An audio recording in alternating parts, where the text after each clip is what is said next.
अस्सलाम वालेकुम जी। वेलकम आप लोगों का छुट्टियों के बाद। बहुत ज़्यादा मौजें किया आपने छुट्टियों में। इस लॉकडाउन के इस मरहले में आप लोगों ने यूनिवर्सिटी में ये सोच के बिल्कुल एडमिशन नहीं लिया होगा कि आपका साल इस तरह जाएगा। बट हार नहीं माननी, हमने काम करते रहना है। एटलीस्ट हम लोग अपने ट्रैक पे हैं, ट्रैक से हटे नहीं हुए। ओके।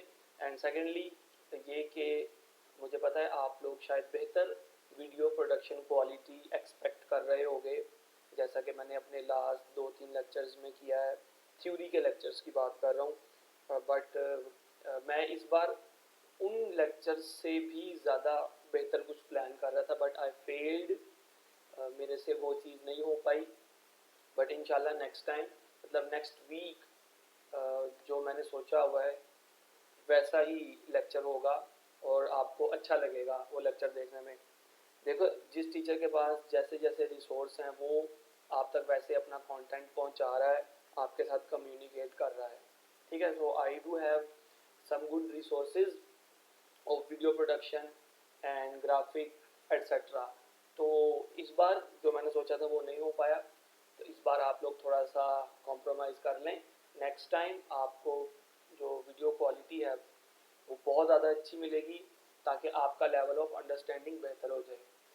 वरना अभी ये जो आपके सामने वीडियो ओपन हुई है, या अभी जो आप जो लेक्चर देख रहे हो, ये जो बाकी आई मीन टू से कम्युनिटी स्टैंडर्ड्स के साथ मैच कर रहा है। बाकी टीचर्स भी दूसरी बड़ी बड़ी यूनिवर्सिटीज़ में भी इस तरह ही टीचर्स पहुँचा रहे हैं, लेकिन दिस इज़ नॉट मी। ये मुझे लगता है ये मेरा स्टैंडर्ड नहीं है। मुझे स्टूडेंट्स को हमेशा कुछ एक्स्ट्रा देना पसंद है, but at the moment I failed. तो आप लोग थोड़ा सा कॉम्प्रोमाइज़ करें, ठीक है ना। आगे चलते हैं जी। ये चैप्टर हमने लास्ट टाइम डिस्कस किया था। मैं सिर्फ इसकी थोड़ी सी जो रिवीजन है वो करवाऊंगा आपको क्विकली, ताकि आज हम आप लोग अपना नया टॉपिक स्टार्ट कर सकें। ठीक है ना। ये चूँकि वीडियो की क्वालिटी मेरे मतलब की नहीं है, तो आज मैंने आपको बहुत ज़्यादा नहीं पढ़ाना, थोड़ा सा ही पढ़ाना है। ठीक है ना। बस ये है कि जितना हमने पढ़ना है आपने उसको अच्छे से समझना है, क्योंकि जब टेस्ट होगा तो आपका रिज़ल्ट जो है वो अच्छा है। क्योंकि टेस्ट का रिज़ल्ट मैं डिस्प्ले करता हूँ सबके सामने, ट्रांसपेरेंसी रहती है, सबको एक दूसरे का पता चलता रहता है कि कौन कहाँ पे लाए कर रहा है एक्सेट्रा। ठीक है ना। तो कॉन्सेप्ट जिसके अच्छे होते हैं वो बच्चा जल्दी जल्दी सॉल्व कर लेता है, उसको प्रॉब्लम नहीं होती। ओके, तो स्टार्ट कर रहा हूँ मैं। नेटवर्किंग एंड इंटरनेट की स्लाइड आपके सामने ओपन हुई है। ये इस चैप्टर का नाम है, ठीक है ना। इस चैप्टर से आपके पेपर में दो मैक्सिमम, नहीं, 3 MCQ आ सकते हैं, ठीक है, मैक्सिमम। और मिनिमम 2 आ सकते हैं, ठीक है ना। ताकि आपको ये भी अंदाज़ा रहे कि इस चैप्टर की क्या इंपॉर्टेंस है। अगर 50 MCQ हैं तो 3 MCQs अगर आते हैं, इसका मतलब है कि 6%, आई थिंक, हाँ, 6% ये चैप्टर इंपॉर्टेंट है आपके UHS के एग्ज़ाम्स के लिए, ठीक है ना। ये सारे चैप्टर का अब होगा ये कि जल्दी से मैं क्विक रिव्यू दे रहा हूँ आप लोगों को कि नेटवर्किंग और इंटरनेट क्या था। इंटरनेट वैसे हमने अभी डिस्कस नहीं किया, नेटवर्किंग के कॉन्सेप्ट्स पढ़ रहे थे, ठीक है ना। इंटरनेट नेक्स्ट टाइम मैं आपसे डिस्कस करूँगा प्रॉपर एनिमेशन वाली क्वालिटी के साथ, ठीक है ना। ओके, तो नेटवर्क का हमने पढ़ा था, जब दो या दो से ज़्यादा कंप्यूटर्स आपस में कनेक्ट हो जाते हैं तो वो नेटवर्क कहलाता था, ठीक है। नेटवर्क के फ़ायदे लिखे हुए हैं, ये आपने खुद देख लेने हैं, पीछे रिकॉर्डेड लेक्चर्स हैं, ठीक है। इंट्रानेट और एक्स्ट्रानेट भी सब कुछ रिकॉर्डेड तो है, लेकिन जल्दी से आपके माइंड में एक बूट स्ट्रैपिंग हो जाए, किक स्टार्ट हो जाओ, आप लोग ट्रैक पे आ जाओ, इसलिए मैं बताने लगा हूँ। इंट्रानेट वो होता था जब एक बिल्डिंग का नेटवर्क होगा, that would be called intranet. और जब दो या दो से ज़्यादा इंट्रानेट्स आपस में कनेक्ट हो जाते हैं तो वो एक्स्ट्रानेट बन जाता है। याद रखने वाली बात है, इंट्रानेट और एक्स्ट्रानेट दोनों में फ़र्क होता है। ओके, देन रकबे के एतबार से, जियोग्राफिकल लोकेशन के एतबार से हमारे पास 3 किस्म के नेटवर्क्स होते हैं, लैन, मैन और वैन, ठीक है ना। जिस नेटवर्क का सबसे छोटा एरिया रकबा होता है वो है लैन। फिर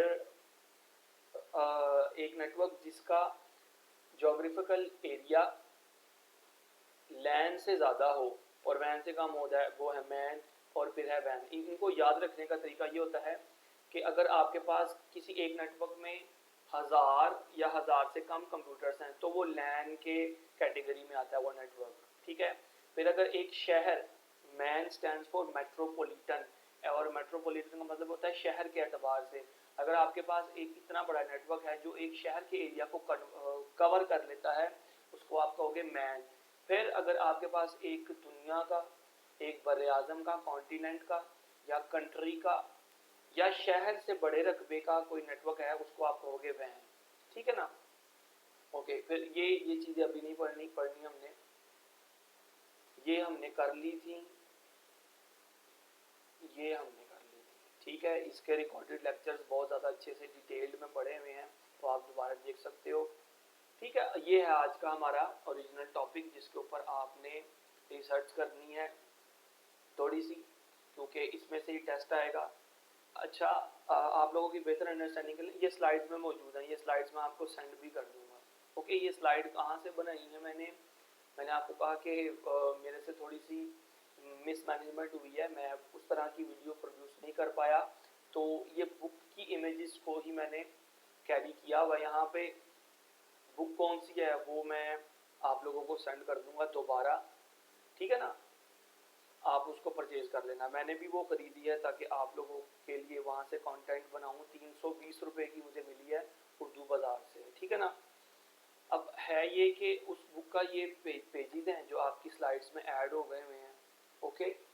यहाँ पे पावर पॉइंट में चूँकि थोड़ी सी लिमिट है, मैं उस तरह आपको नहीं समझा सकता। ये जो पेजेस हैं यहाँ पे पड़े हुए हैं, ठीक है, लेकिन अंडरस्टैंडिंग के लिए मैं इसकी इमेजेस मेरे पास जो पड़ी है ना वहाँ पे जा रहा हूँ, ठीक है ना।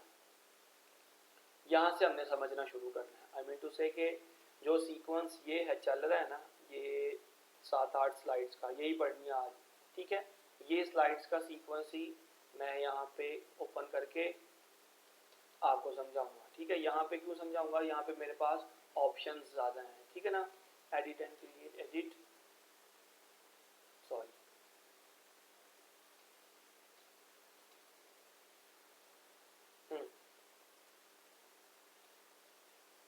ड्रॉ, अच्छा जी। अब ये मेरे पास एक मार्कर की तरह का या पेन की तरह का एक टूल आ गया है, ठीक है ना, इसलिए मैंने इसको प्रेफर किया है, मैंने पावर पॉइंट को प्रेफर नहीं किया। ये थोड़ा सा इसका साइज आपके जैसा स्मार्ट रख लें, कलर ये ठीक है, हाँ। Okay, network topologies. नेटवर्क का मतलब आप लोगों को पता है, जब दो या दो से ज़्यादा कंप्यूटर्स आपस में कनेक्ट हो जाते हैं तो वो नेटवर्क कहलाता है, ठीक है ना। वर्ल्ड टोपो का मतलब होता है नक्शे बनाना, या ठीक है ना, नक्शा साजी, टोपोग्राफी। वर्ड टोपोग्राफी से टोपोलॉजी निकला है, ओके। तो टोपोग्राफी का मतलब है नक्शा साजी।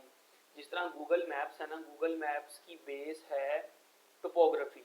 उन्होंने नक्शा साजी की बेस पर पूरी दुनिया का जो टोपोग्राफी कर रखी है, जिसकी वजह से आप मैप्स की सहूलत अपने मोबाइल फ़ोन पे एक्सेस कर पाते हो, ठीक है ना।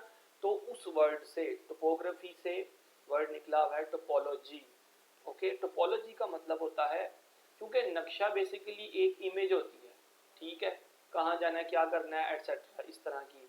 सेम एज इट इज़ जो टोपोलॉजी है वो भी इमेज होती है। किस चीज़ की इमेज होती है, कहीं पे कोई भी नेटवर्क बना हुआ है ना, उसकी इमेज को, उसकी फिजिकल लेआउट को हम लोग कहते हैं टोपोलॉजी।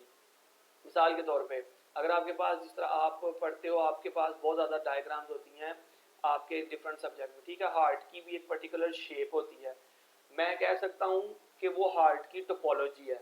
आर्टरीज होती हैं, वेन्स होती हैं, वो आपस में कनेक्ट होती हैं, ठीक है, कहीं ना कहीं पे, तो वो उनकी भी एक शेप होती है, उनकी भी एक फिजिकल लेआउट होती है। सेम एज इट इज़ जब कंप्यूटर्स आपस में कनेक्ट होते हैं ना, तो उनके कनेक्शन की शेप को हम लोग कहते हैं टोपोलॉजी। फॉर इंस्टेंस कैसी होती है टोपोलॉजी, ये आप देख सकते हो, हमारे पास डिफरेंट किस्म की टोपोलॉजीज होती हैं, ये उनके नाम लिखे हैं ऊपर, bus, star, ring, mesh, etcetera.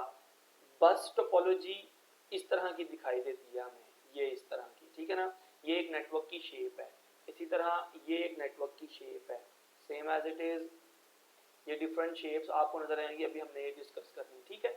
तो एक नेटवर्क की शेप को हम कहते हैं टोपोलॉजी। ये आपके कहाँ काम आएंगी जिंदगी में, आप तो चलो आप तो बायोलॉजी की स्टूडेंट हो, एक तो पेपर आपने देना है इसका, इसलिए वहाँ काम आएंगी।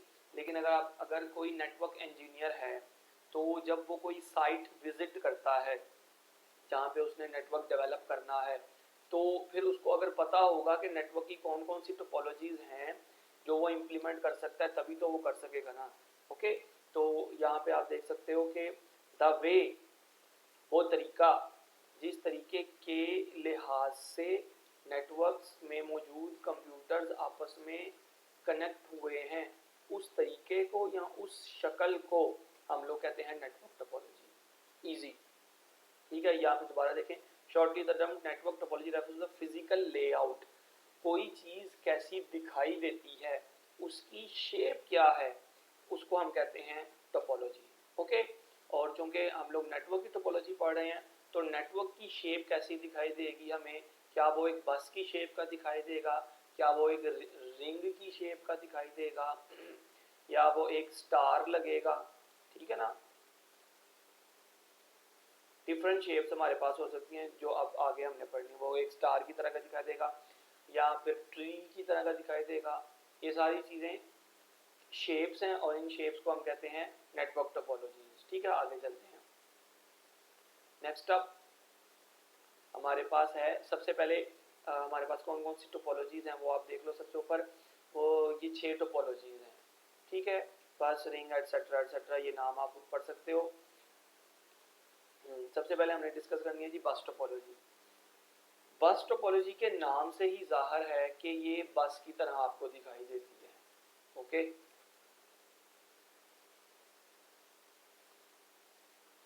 ठीक है। अब होगा ये कि बस बेसिकली वो वाली बस नहीं है जो आप लोग सोच रहे हो, ठीक है, नहीं। बेसिकली इसमें क्या होता है कि ये है नोड्स, या इनको आप कह सकते हो नेटवर्क में मौजूद कंप्यूटर्स, ठीक है ना। ये सारे कंप्यूटर एक ही मरकजी तार से जुड़े होते हैं, मरकजी केबल से जुड़े होते हैं, जिस केबल को हम कहते हैं बस, ठीक है। तो बस ये वाली बस नहीं है, ओके। बस इस तार को कहते हैं हम लोग, इसीलिए क्योंकि ये तार ही कनेक्शन प्रोवाइड कर रही होती है सारे नोड्स को, सारे पीयर्स को एक नेटवर्क में, इसीलिए नेटवर्क की इस शक्ल को हम लोग कहते हैं बस टोपोलॉजी। ओके, ये मैंने बता दिया है, सब कुछ यहाँ पे लिखा हुआ है जो मैंने बताया, कोई नई बात नहीं लिखी हुई। हाँ, जो चीज़ आपने समझने वाली रह गई है वो ये है कि ये होते हैं टर्मिनेटर्स। वो इसलिए होते हैं, लेट्स सपोज कि हाँ, ये वाले कंप्यूटर ने computer number, let's suppose computer number 1 ये है, कंप्यूटर नंबर 1 ने कंप्यूटर नंबर 3 को या कंप्यूटर नंबर 6 को, ठीक है। ये कंप्यूटर नहीं है, याद रखिए, ये एक प्रिंटर है, ये कंप्यूटर है, ये कंप्यूटर है, ये कंप्यूटर, ये भी एक कंप्यूटर है, ये प्रिंटर है आपका, ठीक है ना। तो ये उसने दिखाने की कोशिश ये की हुई है कि टोपोलॉजी में प्रिंटर्स भी अटैच हो सकते हैं, इवन स्कैनर्स भी अटैच हो सकते हैं। ओके, तो अगर इस कंप्यूटर को कोई डेटा सेंड करना है, कंप्यूटर नंबर 6 को, तो जो भी डेटा वो सेंड करना चाहता है उस डेटा के साथ अपने डेस्टिनेशन कंप्यूटर का एड्रेस भी सेंड करता है। फिर क्या होता है, लेट्स सपोज मैसेज यहाँ से निकल के इस बस पे ट्रैवल करता है, मैसेज जब इसके पास जाएगा, इसका एड्रेस है 2, एड्रेस 2 और 6 आपस में मैच नहीं करेंगे, ये कंप्यूटर मैसेज आगे ट्रांसफ़र कर देगा बस पर, ठीक है। याद रखो, ये यूं फेंक नहीं सकता क्योंकि कम्युनिकेशन मीडियम सिर्फ और सिर्फ ये बस है। मैसेज यहाँ पे जाएगा कंप्यूटर नंबर 3 के पास, 6 और 3 आपस में मैच नहीं करेंगे, ये आगे भेज देगा। कंप्यूटर नंबर 4 देखेगा, 4 6 मैच नहीं करते, आगे भेज देगा। जैसे ही वो एड्रेस मैच कर जाएगा जिसके पास जो डेस्टिनेशन है, तो वो कंप्यूटर वो मैसेज अपने पास रख लेगा। इस तरह कम्युनिकेशन होती है। ज़रूरी नहीं कि कम्युनिकेशन सिर्फ इस तरफ से इस तरफ हो, ये कम्युनिकेशन 2 वे होती है, ठीक है। मैसेज दोनों डायरेक्शन में, इस तरफ से उधर भी और इस तरफ से इधर भी ट्रांसफर किया जा सकता है, ठीक है ना। एक और टर्मिनेटिंग रेजिस्टेंस क्या होती है, यही होती है कभी कभार कोई एरर मैसेज आ जाता है या फिर कोई ऐसा मैसेज, लेट्स सपोज ये वाला कंप्यूटर नंबर 7 को कोई चीज़ सेंड कर देता है, या गलती से उसको उसने 6 को सेंड करना था, 66 प्रेस हो गया या 1 और 6 प्रेस हो गया, कुछ ऐसी चीज़ प्रेस हो गई जो एड्रेस एग्जिस्ट ही नहीं करता आपके पास। तो जब मैसेज जा रहा होगा एक डायरेक्शन से, किसी नोड को नहीं मिलेगा, वो मैसेज टर्मिनेट हो जाएगा, ख़त्म हो जाएगा। ओके, वो कौन कौन टर्मिनेट करेगा, ये टर्मिनेटिंग पॉइंट उसको टर्मिनेट कर देगा। ओके, इसलिए टर्मिनेटिंग रेजिस्टेंस बोथ एंड्स पे लगी होती है। ठीक है, कोई अब इसमें, हाँ जी, कुछ नया नहीं रह गया इसमें। ठीक है, आगे चलते हैं जी। बस टोपोलॉजी काम कैसे करती है वो भी हमने देख लिया। बस टोपोलॉजी काम कैसे करती है वो भी मैंने आपको बता दिया। तो ये वाली स्लाइड आप अपने तौर पे पढ़ लीजिएगा, क्योंकि यहाँ पे अब खास ज़रूरत नहीं है। मैंने आपको बता दिया बस टोपोलॉजी की वर्किंग, कि एक नोड जब दूसरे नोड को कोई डेटा सेंड करता है तो बेसिकली उसका एड्रेस साथ लगा के भेजता है। अगर एड्रेस मिल जाता है तो ठीक है, वरना कंप्यूटर्स अगले कंप्यूटर्स को सेंड करते रहते हैं डेटा। ठीक है ना। हाँ, ये एडवांटेजेस, आपकी इंग्लिश अच्छी है, आप खुद पढ़ सकते हो, इसमें कोई रॉकेट साइंस नहीं है। It is easy to install and maintain, कोई इसमें मुश्किल बात नहीं थी। आपने इसकी डायग्राम देख ली है बस टोपोलॉजी की, तो आपको लग ही रहा होगा कि ये कोई रॉकेट साइंस नहीं थी इसमें। ओके, आगे चलते हैं।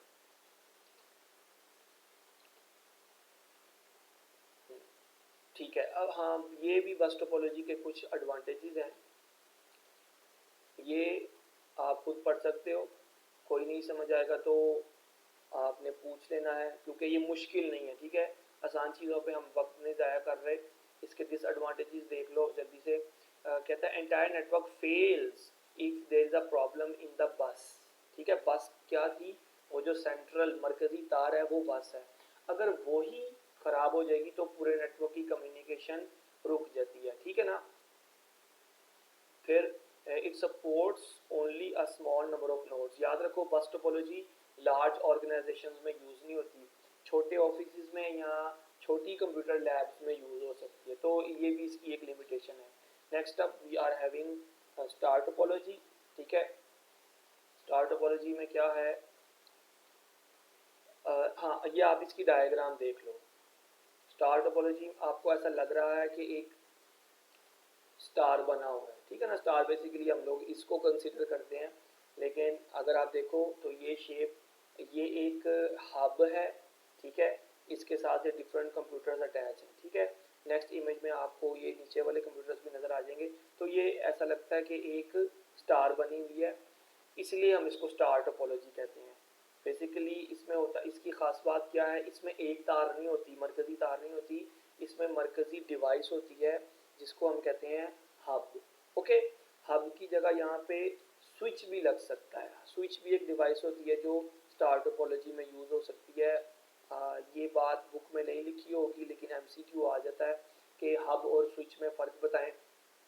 ठीक है, याद रखो हब जो होती है ना वो इंटेलिजेंट नहीं होती, स्विच जो होती है वो आप लोगों के जैसे इंटेलिजेंट डिवाइस होती है। क्या मतलब, हब ब्रॉडकास्ट करती है मैसेज को। मतलब अगर इस कंप्यूटर ने, सिर्फ इस कंप्यूटर को अगर कोई मैसेज भेजना ना, तो हब क्या करेगी, ब्रॉडकास्ट कर देगी, वो हर किसी को मैसेज सेंड कर देगी। ओके, लेकिन जो अगर आपने यहाँ स्विच लगवाई हो हब की जगह, जो कि महंगी भी होती है, तो स्विच इंटेलिजेंट डिवाइस है। जिस डिवाइस को, जिस कंप्यूटर ने डेटा सेंड किया है, स्विच उसी को सेंड करती है। ठीक है, इसको कहते हैं यूनिकास्टिंग।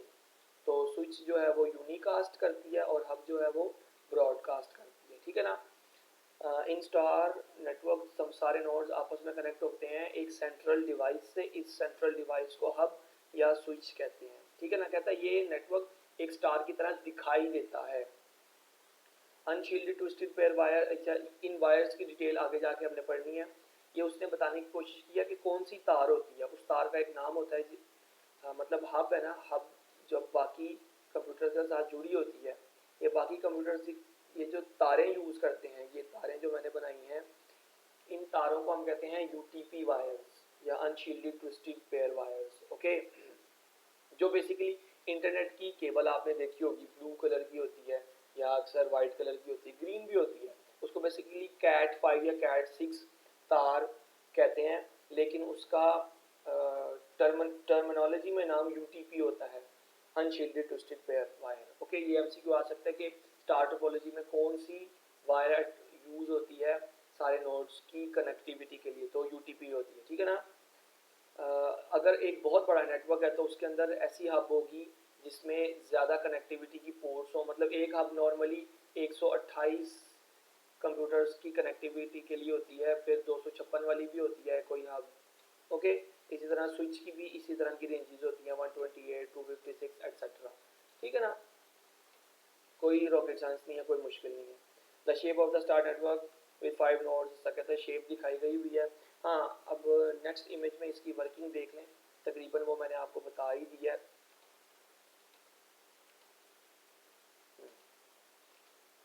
ये अब आपको इमेज ज़्यादा बेहतर क्लियर होगी, ठीक है ना। एक हब है, उसके साथ नोड्स की कनेक्टिविटी हुई है। अगर इस कंप्यूटर ने इस कंप्यूटर को कोई मैसेज करना है तो ये यूं यहाँ से नहीं भेजेगा, भेज तो सकता नहीं, क्योंकि कम्युनिकेशन का जो मीडियम है वो सिर्फ और सिर्फ ये सेंट्रल डिवाइस है, ये इसको सेंड करेगा, ये इसको सेंड कर देगा, ठीक है। अगर इसने इसको कुछ सेंड करना है, ये इसको सेंड करेगा, ये इसको सेंड कर देगा, ठीक है।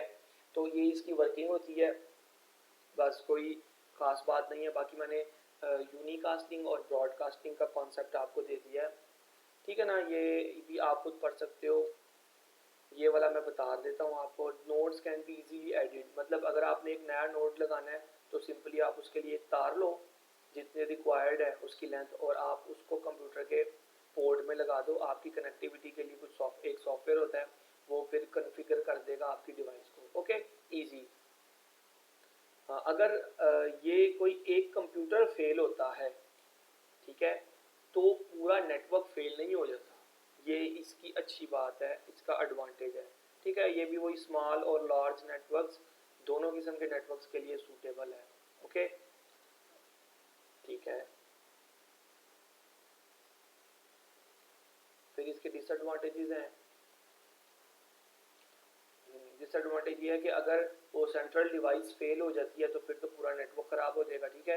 अगर आपने लेट्स सपोज 128 कंप्यूटर्स लगाने हैं तो आपको 128 तारों के पीसीस चाहिए होंगे, जिसकी वजह से आपकी कॉस्ट बढ़ जाती है। ये भी इसके एक लिमिटेशन या डिसएडवांटेज में आता है। Next up we are having ring topology. इसके नाम से ही पता चल रहा है, रिंग बेसिकली एक लूप को कहते हैं, एक छल्ले को कहते हैं। तो ऐसे कंप्यूटर्स की शेप जिसमें वो आपको एक रिंग की सूरत में नज़र आए, इसको आप कहते हो रिंग टोपोलॉजी, ठीक है। लेकिन यहाँ पे एक ना थोड़ी सी डिबेट आती है कि इसको आप स्टार भी तो कह सकते हो, ठीक है। बस फ़र्क ये है कि यहाँ पे सेंट्रल डिवाइस नहीं है, बाकी ये भी तो स्टार की तरह ही काम करती है, ठीक है ना। ये भी एक स्टार कह ही सकते हो आप इसको।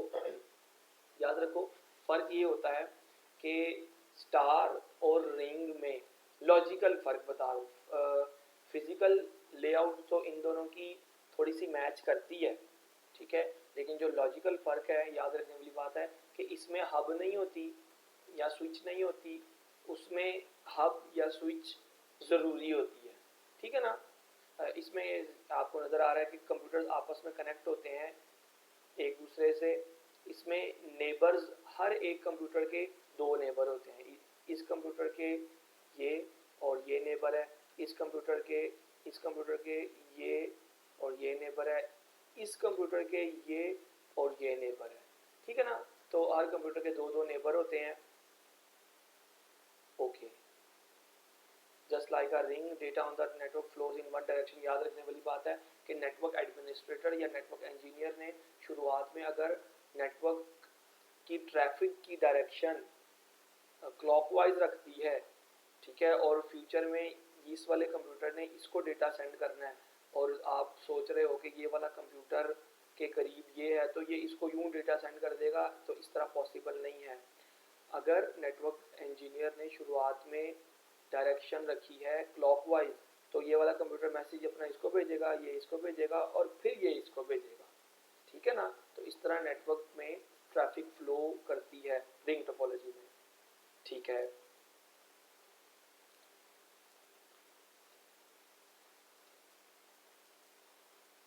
हमारे पास इसके वर्किंग है, वर्किंग मैंने आपको बता दी है। अच्छा, वर्किंग ये है इसकी रिंग की, जल्दी से देख लेते हैं। मैंने आपको बता दिया, इसमें ना इसमें थोड़ी सी टेक्निकलिटी है, ठीक है, थोड़ी सी रॉकेट साइंस है, वो आपने समझनी है कि इसमें ना टोकन वाला सिस्टम होता है। अब टोकन क्या है, देखें आपके पास ना ये नोड्स हैं, हमारे पास लेट सपोज 5 नोड्स हैं, मतलब 5 कंप्यूटर हैं एक रिंग टोपोलॉजी में, जो कि आपस में कनेक्ट हैं और उनके जो मैसेज के फ्लो का डायरेक्शन है वो हम नेटवर्क इंजीनियर ने एंटी क्लॉकवाइज रख दी हुई है, ठीक है। Computer number 1, computer 2, 3, 4 and 5, okay. अब होगा ये कि लेट सपोज इस वाले कंप्यूटर ने, कंप्यूटर नंबर 3 ने कंप्यूटर नंबर 1 को डेटा सेंड करना है, तो एक टोकन होता है, एक आप समझ लो एक टिकट होती है, ये मैं सारा वही बता रहा हूँ जो यहाँ पे लिखा हुआ है, एक टिकट होती है जो ना नेटवर्क में मौजूद होती है। 3 वाला उस टिकट को या उस टोकन को पहले अवेल करेगा, ठीक है। जैसे ही टिकट इसके पास आ जाएगी या टोकन इसके पास आएगा, ये उस टोकन के ऊपर अपना डेटा और अपने डेस्टिनेशन कंप्यूटर का एड्रेस लिख देगा। वो टोकन इस कंप्यूटर से इस कंप्यूटर पे जाएगा, इस पे नहीं जाएगा, क्यों? क्योंकि नेटवर्क की हमने डायरेक्शन एंटी क्लॉकवाइज रखी हुई है। तो टिकट या टोकन जाएगा इसके पास, ये भेजेगा इसको और फिर ये भेजेगा इसको। 1 जब अपने एड्रेस के साथ मैच कर जाएगा तो वो डेटा रख लेगा अपने पास, ठीक है ना। इससे क्या होगा, इसका फ़ायदा क्या होता है टिकट का फ़ायदा? टिकट का फ़ायदा ये होता है, लेट्स सपोज ये हमारे पास नोड्स हैं, ठीक है। 3 वाले ने जब इसको अपना डेटा सेंड करना है, उसी दौरान अगर 2 टिकट्स होती हैं, 3-4 टिकट्स होती हैं हमारे पास, जब टोकन होते, तो हर कंप्यूटर जो तार है जिससे ये लोग जुड़े हुए हैं उस पर डेटा रिवॉल्व कर रहा होता, ठीक है। टिकट्स आपस में टकरा सकती थी अगर एक से ज़्यादा टिकट्स होती तो, इसलिए एक टिकट होती है या एक टोकन होता है हमारे पास रिंग टोपोलॉजी में, ताकि एक वक्त में एक ही ट्रांसमिशन हो सके, एक से ज़्यादा ना हो सके, ठीक है। ये भी इसकी लिमिटेशन है, इसलिए ये नेटवर्क स्लो होता है, कहीं पे यूज़ भी नहीं होता रिंग टोपोलॉजी, ओके। बस अब चूंकि ये एक टोपोलॉजी थी तो हम पढ़ रहे हैं, ठीक है ना, ओके। चलिए हमने कर लिया, वर्किंग भी देख ली है, ठीक है। Next up we are having, इसके एडवांटेजेस और डिसएडवांटेजेस आपने देखते हैं रिंग टोपोलॉजी के।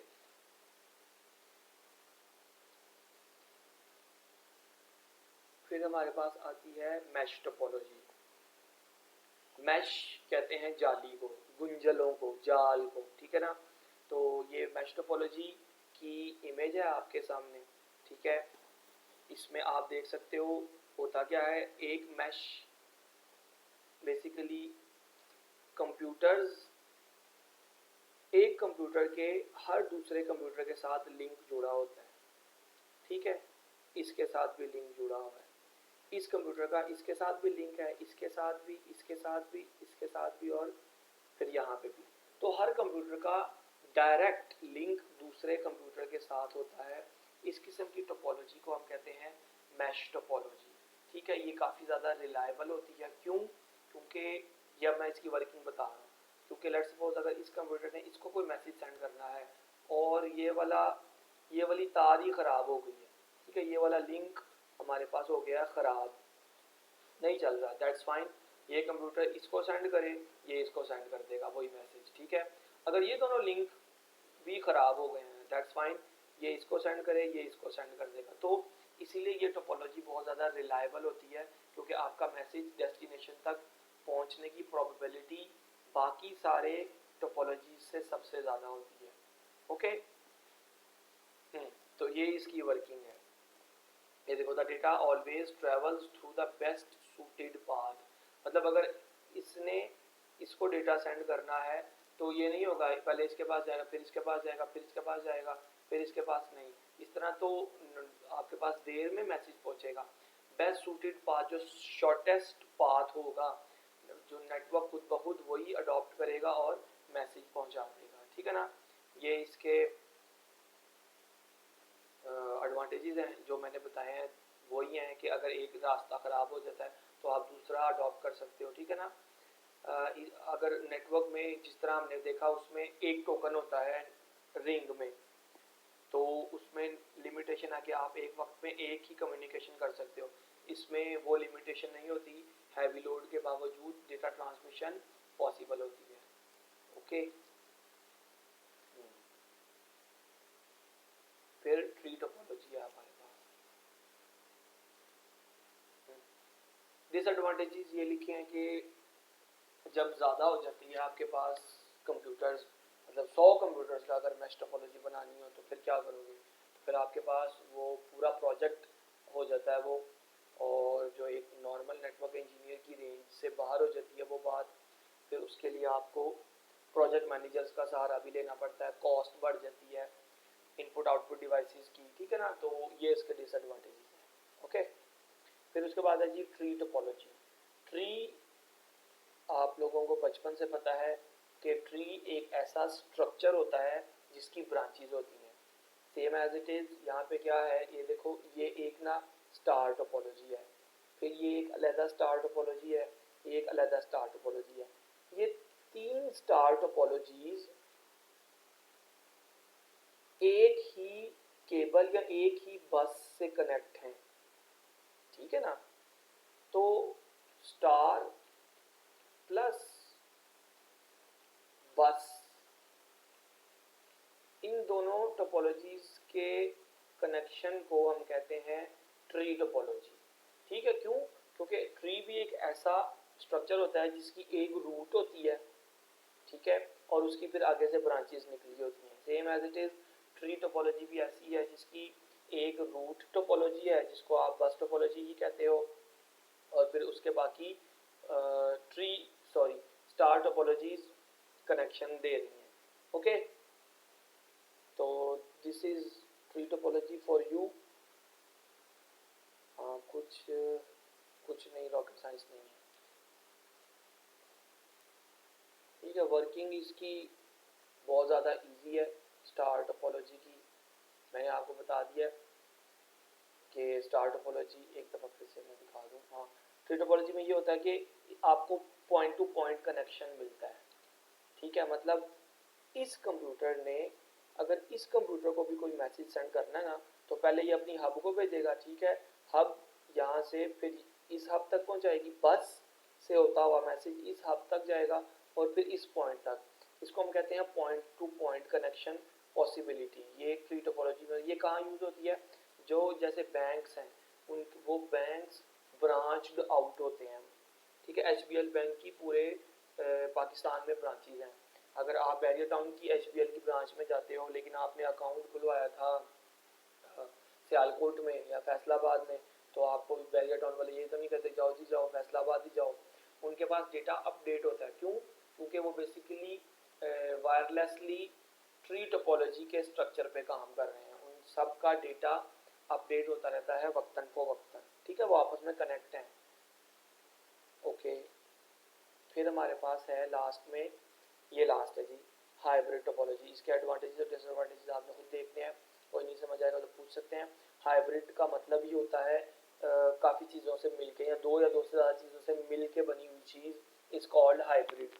तो अगर आपके पास एक स्टार नेटवर्क है, एक रिंग नेटवर्क है, एक बस नेटवर्क है, उन सबको आपस में आपने जोड़ के रखा हुआ है किसी भी पर्पज़ के लिए, तो वो आपका हाइब्रिड नेटवर्क होगा, ठीक है ना।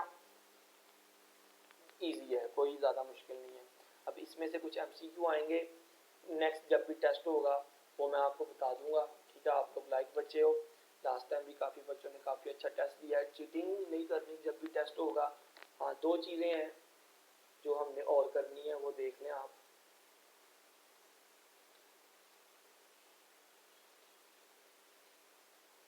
हाँ, वो ये है कि एक सर्च इंजन समझना है आपने, ये सर्च इंजन समझना है, और वेब ब्राउज़र, इन 2 टर्मिनोलॉजीज़ के दरमियान फ़र्क आपने देखना है, ठीक है। ये मैं आपको प्रैक्टिकली दिखा रहा हूँ, आपको समझ भी आ जाए, आपको खुद भी पता है, बस इन टर्मिनोलॉजी से आप वाकिफ़ हो जाओगे, ठीक है ना। ये मैंने खोला, ये गूगल ओपन किया। ओके, मैं यहाँ पे जाता हूँ, आपके सामने ये गूगल का ये पेज ओपन होता है।